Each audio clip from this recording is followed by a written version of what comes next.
विश्वविद्यालय प्रदेश का सबसे बड़ा मेडिकल विश्वविद्यालय। हालांकि वहां पे कैंसर के मरीजों से दवाओं के नाम पर 2 करोड़ रुपए के घोटाले की जो बात है वो सामने आई है। अभी तक केजीएमयू ने इस पर कोई स्पष्टीकरण नहीं दिया है। केजीएमयू 2017 के बाद से ही लगातार उपेक्षा का और भ्रष्टाचार का अड्डा बना हुआ है। स्वास्थ्य मंत्री खुद गंभीर नहीं है। भारतीय जनता पार्टी के नेता कार्यकर्ता जाके वहाँ अव्यवस्था फैलाते हैं और पूर्ण तरीके से मनमानी तरीके से कार्रवाई हो रही है। तो इस तरह की शिकायतें आना स्वाभाविक है। जब आप किसी संस्था को बढ़ोतरी के लिए, उसके विकास के लिए, उसकी क्षमता बढ़ाने के लिए काम नहीं करेंगे और खुद भ्रष्टाचार में शामिल हो जाएंगे स्वास्थ्य मंत्री, तो फिर ऐसी परिस्थितियों में ये आशा करना कि नीचे के लोग ईमानदारी से काम करेंगे व्यर्थ हो जाता है। सर, भारतीय राष्ट्रीय कांग्रेस ने कहा है कि गठबंधन का आधार बराबरी होना चाहिए, जिसमें कोई बड़ा या छोटा दोस्त ना हो।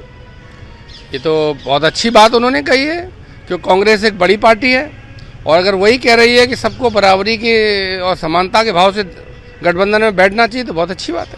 सर, इमरान मसूद ने कहा है कि यह हमारा मुद्दा नहीं है, पार्टी इस पर निर्णय लेगी। हमारी एकमात्र चिंता यह है कि पार्टी के कार्यकर्ता, समर्थित सदस्य और उत्तर प्रदेश में पार्टी की स्थिरता फिर से मजबूत हो। हमारा भी कहना यही है कि पार्टी ही निर्णय लेगी। दोनों पार्टी के राष्ट्रीय नेतृत्व के लोग जब बैठेंगे तो निर्णय लेंगे। इमरान मसूद को बाकी हमारी चिंता नहीं, हमको भी उनकी चिंता नहीं है। इमरान मसूद क्या चिंता करते हैं वो कांग्रेस की लीडरशिप देखेगी। हम क्या चिंता करते हैं हमारी लीडरशिप देखेगी और गठबंधन उस आधार पे होगा जो दोनों दलों का नेतृत्व तय करेगा। तो इंडिया ब्लॉक की बड़ी बैठक होने वाली है, जिसमें 15 राजनीतिक पार्टियां हैं वो शामिल होंगी। हालांकि ये अभी साफ नहीं है कि राहुल गांधी, अखिलेश यादव या फिर ममता बनर्जी कौन इस बैठक की अगुवाई करेगा। जो भी होगा इंडिया गठबंधन के लीडर्स इस पर निर्णय लेंगे, आपके सामने आएगा। सर, उत्तर प्रदेश में जो बिजली के दाम थे वो 10% बढ़ाए गए थे, जो अब सरकार की ओर से कहा जा रहा है कि ये जनता के हित में फैसला नहीं था, अब इस फैसले को वापस लिया जा रहा है। ये बढ़ा के घटाना, घटा के बढ़ाना, ये सब भारतीय जनता पार्टी खेल करती रहती है और बहुत बड़ा धन संचय जो है भारतीय जनता पार्टी ने संगठन के रूप में और सरकार के रूप में किया है अपने लिए। इसलिए इस तरह के हथकंडे अपनाते रहते हैं जनता को ये दिखाने के लिए कि हम राहत दे रहे हैं, दर्द आप दे रहे हैं और उसको वापस ले लेते तो उसका श्रेय चाहते हैं। बढ़ाया किसने था? बढ़ाया भी तो भारतीय जनता पार्टी की सरकार ने था।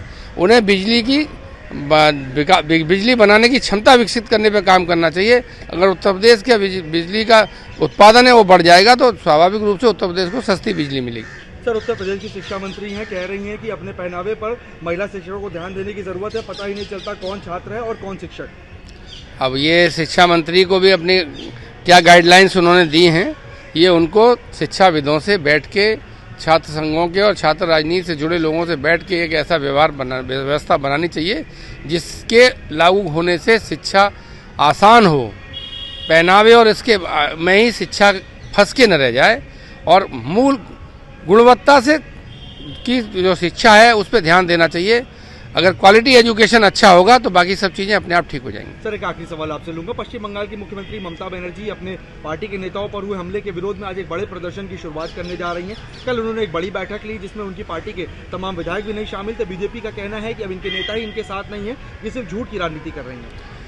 जो झूठ की राजनीति करें, सच की राजनीति करें, उनके साथ लोग उनके नेता हों न हों, ये किसी भारतीय जनता पार्टी की सरकार को अधिकार नहीं दे देता कि वो पुलिस के हाथ बांध दे, सड़क पे खड़े रहें और उनके कार्यकर्ता, बड़े बड़े सांसद और जनप्रतिनिधियों को सड़क पे ईंट पत्थर से मारें।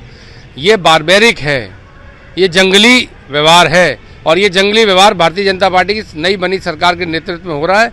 इसके खिलाफ ममता जी को ही नहीं, पूरे देश की सारी पार्टी को, सारे लोग को जिनका लोकतंत्र में विश्वास है, संविधान में विश्वास है, आंदोलन करना चाहिए, विरोध करना चाहिए और ऐसी मानसिकता को नहीं पनपने देना चाहिए। धन्यवाद।